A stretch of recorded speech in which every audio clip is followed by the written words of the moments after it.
Welcome to Parenting Successful Teens, the podcast that cuts through the overwhelm and stress of this phase and offers parents simple, practical, cognitive, science-based strategies for keeping their teens on track. Join Master Coach and real-life mom, Allie Irwin, to talk about real teens, real problems, and the skills it takes to raise successful adults.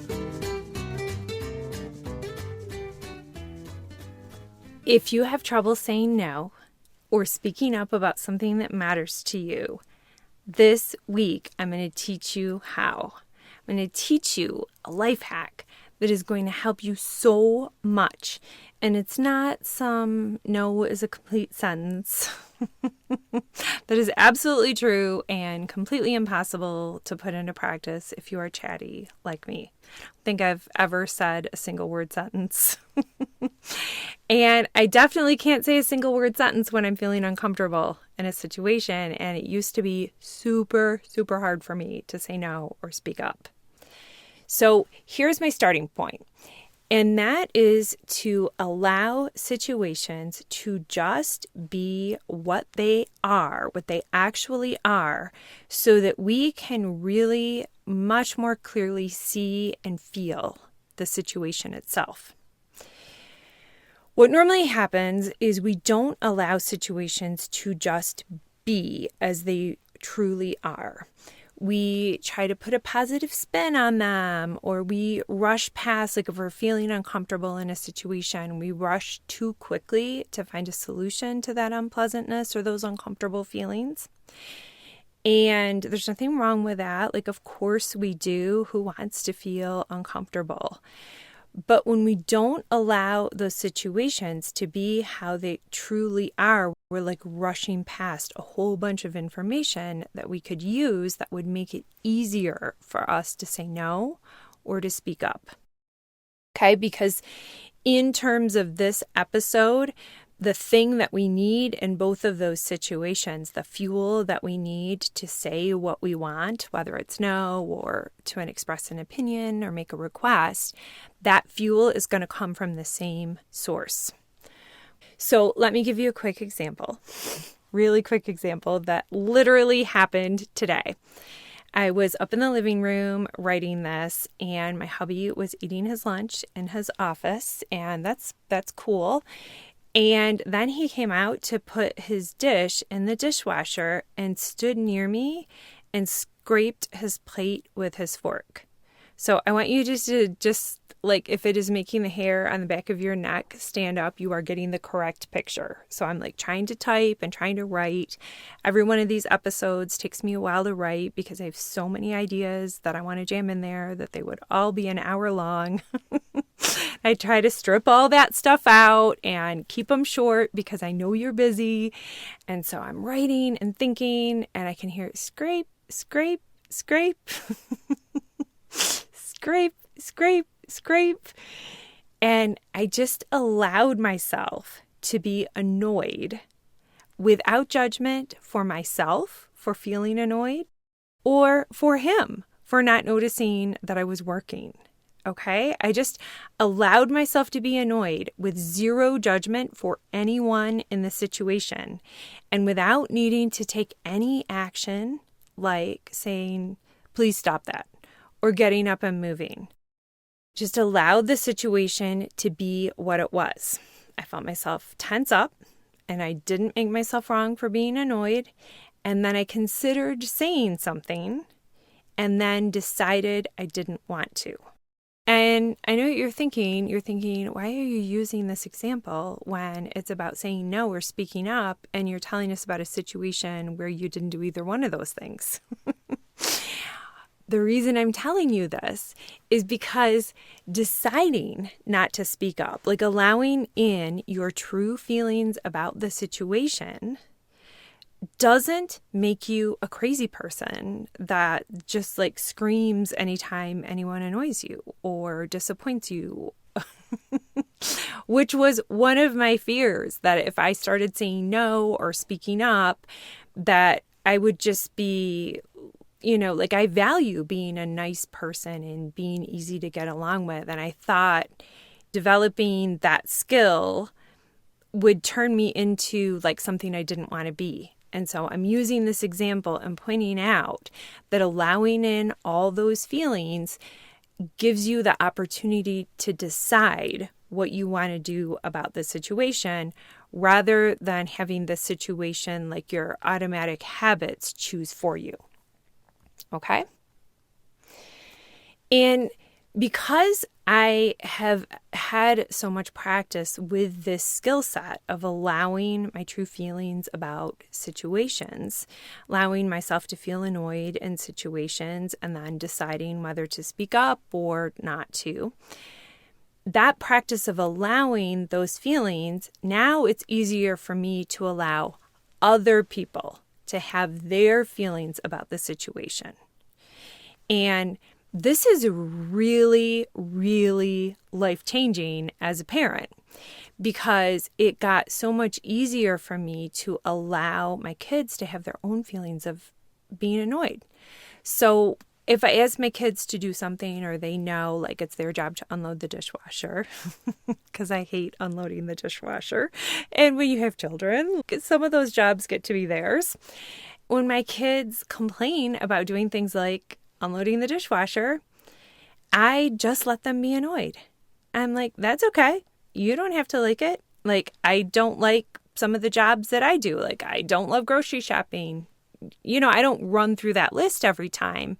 But knowing that I can allow my own unpleasant feelings makes it easier for me to allow other people to have their unpleasant feelings without needing to change the situation. Can you see how those two things are directly related? Like if you can't tolerate your own discomfort, then it's harder to tolerate other people's discomfort. And when I say tolerate your own discomfort, I mean consciously tolerate your own discomfort, not shove it down and suppress it, but to notice, I feel annoyed by this, and this is what I'm going to choose to do or not do. Okay? So allowing the truth of the situation and allowing the truth of how we feel in that situation. And when I say allow, I mean pay attention to or notice without trying to change right away. Okay, so we're allowing those real feelings, not because it's morally better. Like this is not a moral issue. It's literally a practical issue because your feelings are giving you information. So when clients hop on a call with me, they will say things like, oh, I know I should feel more grateful when they're not feeling grateful. Or they're feeling angry or disappointed or let down. And those feelings that they're actually feeling are giving them information or asking to be validated. Like if they're feeling angry about a situation that they think they should feel grateful about, within that anger is information that they could use. Like, was a boundary crossed? Were expectations not set correctly? There's information inside. When you try to skip all those feelings, you don't get the information. Another really common example is clients will say, I know this isn't a big deal and I shouldn't be worried about it. And then they tell me the situation.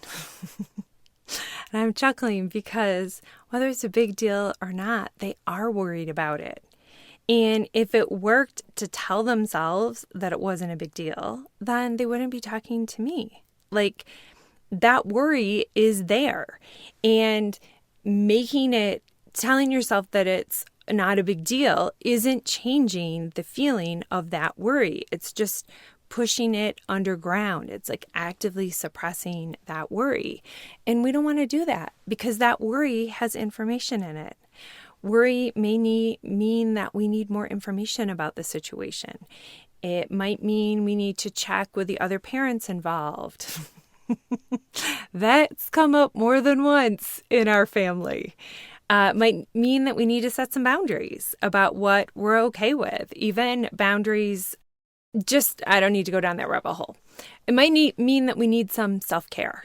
Okay, like this might be a situation where we're just going to have to tolerate the feeling of being worried. That's part of parenting, and developing some self-care practices that help you tolerate uncomfortable feelings is a skill I can teach you. So if that's coming up for you, definitely let's get a call scheduled, because I can teach you how to get the information from worry, from these feelings, and then we can decide what you need to do with that information. But the big picture is we only get that information when we're allowing our true feelings. And, there's a lot of advice out there about acting as if and focusing on the good. And all of that is true if it's done consciously. But what I'm pointing out here today is this sneaky pattern of mostly unconscious thinking. And what we want to do is just bring it up from our unconscious and start noticing it. And the positive part of this, and how this is going to help you say no and speak up, is that unpleasant situations will become more unpleasant when you really start paying attention to them. Okay? It's like we're racing past how we really feel and trying to focus on the part that we like, but we're pushing down all of the parts that feel uncomfortable. And when you allow those uncomfortable parts to come up and look at that unpleasantness, it's like it turns up the volume dial on how you feel about the situation. So when you turn up the unpleasantness of the situation, I know this is so counterintuitive, right? You're like, you're crazy. I'm going to go listen to something else. But when you turn up the unpleasantness, it makes it like 4,000 times easier to set clear boundaries. Like if you had any people-pleasing tendencies like I did, people-pleasing is just a highly agreeable personality mixed with squishy boundaries. Okay, I'm putting someone else's needs ahead of mine. I want to say no, but I'm saying yes. And if I really notice what's actually happening in the situation, then it's so much easier for me to just say no.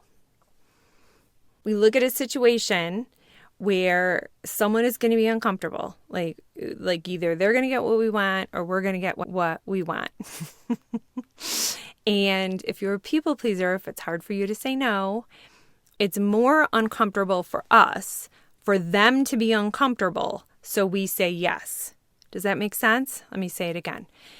If you are a people pleaser, it is more uncomfortable for you to say no than it is for you to be uncomfortable when you say yes. That's why we prioritize their feelings over ours, is prioritizing our own feelings makes us too uncomfortable.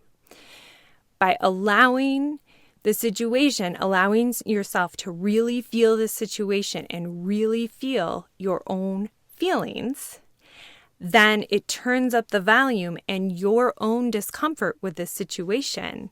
It's like it equalizes it and it makes it easier to say no or easier to speak up. So if you have trouble saying no or if you have trouble speaking up, this practice is your get out of jail free card. This is the solution. It literally turns up your own volume. It's like gas on the motivational fire. It's extra few wood pellets in the motivational fire.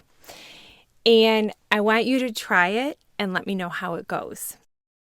I had one of those free calls that I'm always offering y'all right before I recorded this episode. It was such a good time for us both because the call ended up being largely about what I was already going to talk about this week. And it was so helpful to both of us. And she pointed out in the call that I never mention when I'm taking new clients. And so I want you to know that I'm taking new clients right now. Like that could be you. Do you want to work together? I would love to work with you.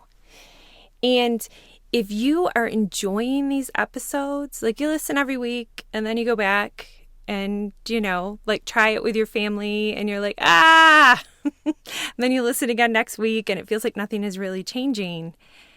what are you waiting for? Like, let's work together. Let's hop on a call and find out if we're a good fit. And you do not need to worry if I don't think we're a good fit. I will tell you, I will give you some resources and, send you in your own direction. There's no obligation. But let me help you see what you can't see because you're too close to the situation. You're too used to your own patterns. Let me help you break down what needs to be done into teeny tiny, totally possible, easily doable steps so that you can feel joy and confidence in your parenting. I love parenting my kids, not just because they're amazing, but because I have learned so much through, my life has changed so much through the practice of parenting them. And I want that for you. So hop on the phone. There's links in the show notes. There's links all over my website. And if you aren't ready to work with me, get on my email list. That is a great place to get extra support and find out first when I have openings. And the easiest way to do that is to go to Allie@allieirwin.com and download my fabulous guide for making decisions you won't regret or second guess yourself on. And there's, like I said, there's buttons all over the website, both to book a call to talk about working together and to grab that free guide, which also signs you up for my emails.